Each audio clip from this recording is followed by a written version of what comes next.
1. The eloquence of unobstructed meaning.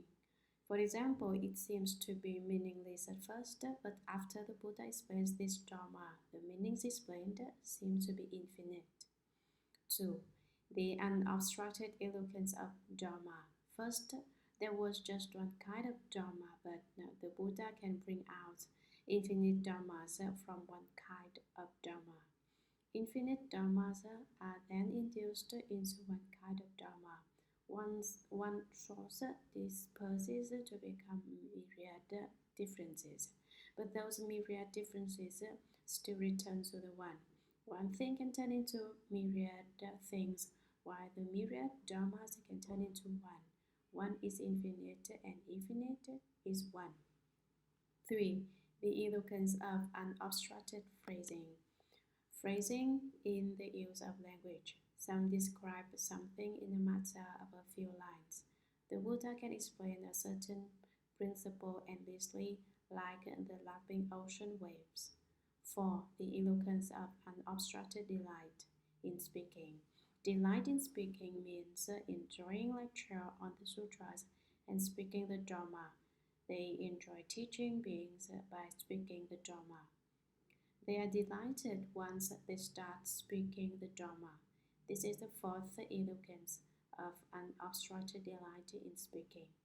The 8 types of vows. We talked about the 4 types of eloquences often, but never the 8 types of vows. Although we have never talked about them before, cultivators who worked hard know. The Buddha speaks Dharma with the 8 types of vows. First, the Buddha sound is the finest sound. You enjoy the sound of the Buddha. The more you hear, the more you enjoy listening to it. Unlike some people who sound like noisy chainsaws, the Buddha's voice is sonorous and crisp. The second is a gentle voice. The Buddha's voice is as gentle as a water flow. The more you listen, the more you feel that this sound is nice. It sounds even better than music. Thirdly, this kind of sound is appropriate, just right. This sound is so pleasant that there is nothing more people would like to listen. Fourth, noble and wise. The Buddha's voice is very noble. No need to listen to his words. Just the voice seems to contain infinite wisdom. Fifth, not yin. Some people speaking voice are yin. Women, for example, speak in a sugary voice. The Buddha's voice is not yin. Sixth, it is not facetious. Even when he is telling a joke, the listeners will find it very correct instead of banter.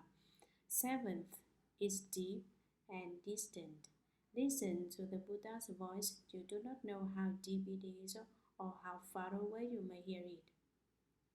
Venerable Magalyayana used his spiritual powers to go eastward past infinite number of Buddha lands. He was searching for the Buddha's voice, trying to find out where the Buddha's voice could no longer be heard. He went to infinite number of lands, and yet the Buddha's voice seemed to be by his ear still. With his magnificent spiritual powers, you cannot find a place where the Buddha's voice could not be heard. This is deep and distant. Eighth, inexhaustible. This voice is unceasing. The Buddha's speaking voice is consecutive and continuous. The Buddha spoke the Dharma with 8 types of voice. Some people will only hear 1, 2, 3, 4, or 5 characteristics out of these 8 types. Sometimes each person hears one trait. You find the voice deep and distant, while someone else finds it tender. People are different, so they hear different things. These 8 kinds of sounds are subtle and wonderful sounds. Remember these 8 types of sounds so you can emulate them as you speak the Dharma. So the great assembly of gods, dragons, the rest of the Eightfold Division, all those assembled at the Trayastrimsha Heaven. The Eightfold Division consists of gods, dragons, yakshas, gandharvas, asuras, kinnaras, maharagas, garudas. humans, non-humans, and others. Listen to me today in the palace of the Trayastrimsha Heaven as I praise Lord Bodhisattva, telling of his beneficial deeds, of inconceivable events, of the matter of his transcendence to sagehood. We talked about the causes that lead to sagehood earlier, such as listening to the sutras, meditating, and studying the Buddha Dharma. Transcend means to take half the time. For instance, you were supposed to meditate for a year before you become enlightened. It ended up that you became enlightened in 2 days really fast. These are the causes for transcendence. Of the circumstances of his certification to the 10th ground, the fruition of Buddha, Bodhisattvas, the 10 dwellings, 10 practices, and 10 transferences are called the 3 sets of worthy positions, the resulting positions of the 10 levels of Bodhisattvas. 1. Ground of happiness. They are very happy all the time. They do not ever cry. At this state of Bodhisattvas, they do not cry whether you beat them or scold them. They are happy regardless. They are happy when criticized or scolded. They are happy no matter what. This is the first ground. 2. Ground of living filth. Living filth is to part with the dharmas of defilement, becoming pure. Because of happiness, they leave behind defilement. When they do, they emit the light. 3. Ground of emitting light. There is no light where there is defilement. Part with defilement and there is light. What is defilement? Your impure thoughts are all about desire that make yourself greedy for comfort. Desires, especially sexual desire, make them defilements. Before reaching the level of living defilement, there is no releasing of light. Once defilement is left behind, the light is emitted.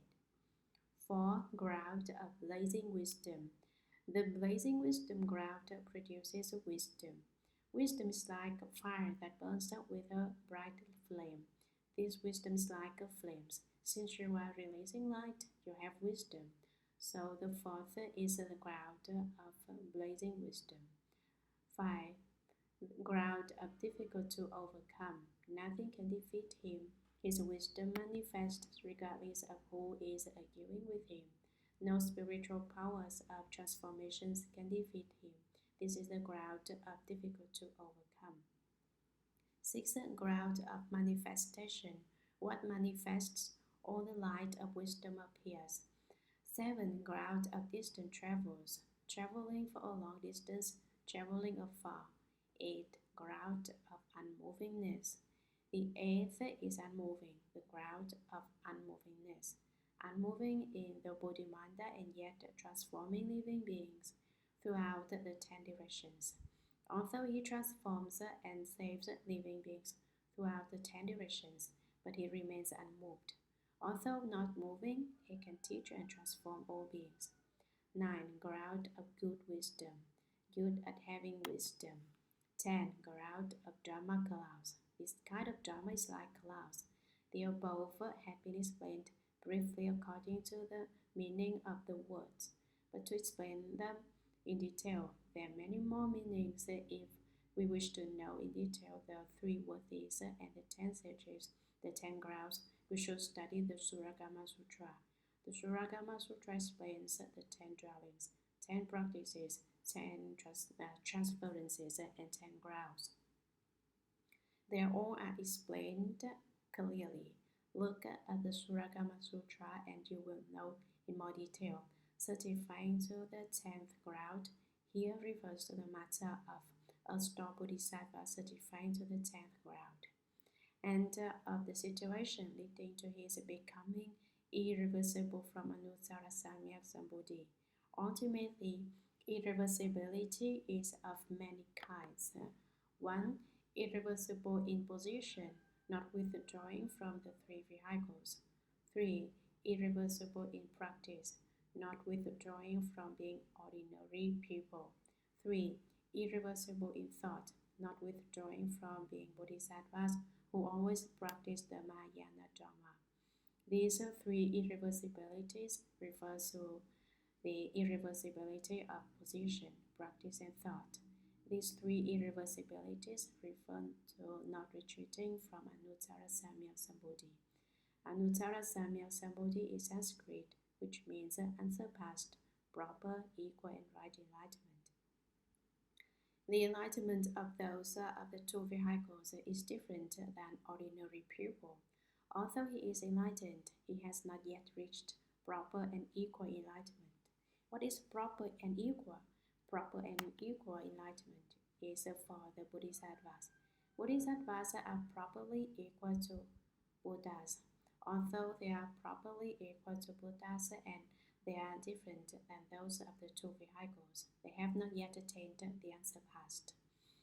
Only the Buddhas have reached the unsurpassed, proper, equal, and right enlightenment. Unsurpassed enlightenment is different than that of the Bodhisattvas.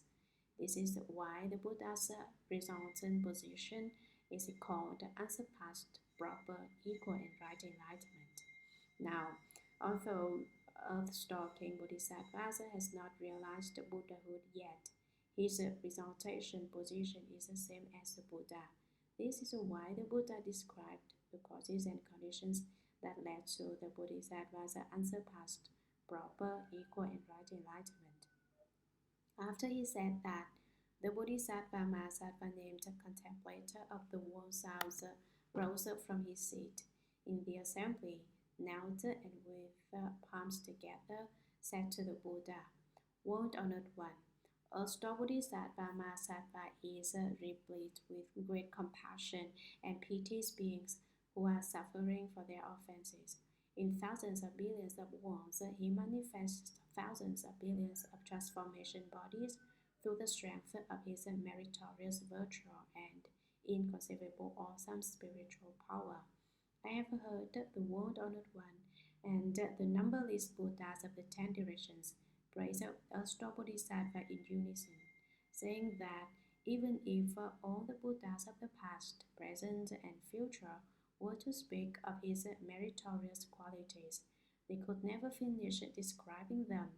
Upon hearing the World Honored One tell the great assembly that he now wants to raise Star Bodhisattva's beneficial deeds and so forth, and beseeching the World Honored One to praise the inconceivable events pertaining to Star Bodhisattva for the sake of beings of the present and future, and to cause the gods, dragons, and the rest of the Eightfold Division to gaze at him in worship and obtain blessings." Commentary. After he, Shakyamuni Buddha, said that a Bodhisattva in the Dharma assembly who is not an average Bodhisattva but a great Bodhisattva, the Bodhisattva Mahasattva named contemplator of the world sounds. Contemplator is the wisdom that observes, while the world sounds are the states contemplated. Due to his compassion and wisdom, he searches out and contemplates the sounds of pain made by beings throughout the worlds of the 10 directions. A Bodhisattva then rose up from his seat in the assembly, knelt on his right knee, and with palms together said to the Buddha, "World Honored One, Star Bodhisattva Mahasattva is replete with great compassion and pities beings who are suffering for their offenses. In thousands of billions of worlds, he manifests thousands of billions of transformation bodies through the strength of his meritorious virtue and inconceivable awesome spiritual power. I have heard." Kwanshin Bodhisattva says, "I hear the World Honored One and the numberless Buddhas of the 10 directions praise Star Bodhisattva in unison. With different mouths, they say the same things in one unified voice. All Buddhas throughout the 10 directions praise Star Bodhisattva in unison." The other layer of meaning here is that Kwanshin Bodhisattva heard infinite Buddhas throughout the 10 directions praise Star Bodhisattva, that although they are not of the same time, they say the same things. They all say that A star Bodhisattva has inconceivable wisdom and spiritual powers, saying that even if all the Buddhas of the past, present, and future were to speak of his meritorious qualities, all Buddhas throughout the 10 directions and 3 periods of time speak of a star Bodhisattva's merit, they could never finish describing them. As before, upon hearing the word honored one tell everyone in the great assembly that he now wants to praise a star Bodhisattva's beneficial deeds for humans and gods and so forth, I am beseeching the world honored one to praise the inconceivable events pertaining to a star Bodhisattva. Kwanshin Bodhisattva invites Shakyamuni Buddha to explain the inconceivable merit and wisdom of the star Bodhisattva for the sake of beings of the present and future, and to cause the gods, dragons, and the rest of the Eightfold Division to gaze at him in worship and obtain blessings, to respectfully behold and bow to Buddhas and Bodhisattvas accrues infinite merit. They are really infinite if considered in their finer details. Now let us speak briefly about the 5 kinds of merit for worshipping the Buddhas and Bodhisattvas. 1. With the upright and perfect features, people like you and respect you at the mere sight of you. 2. A wonderful voice, crisp and sonorous voice like the bells. 3. Wealthy. Bowing and paying respects to images of Buddhas and Bodhisattvas will bring a bounty of valuables and gems in the future. 4. Noble birth. Born in a family of higher status, one that is virtuous and respectable. 5. Birth in the heavens. These are the 5 kinds of merit from bowing to the Buddhas.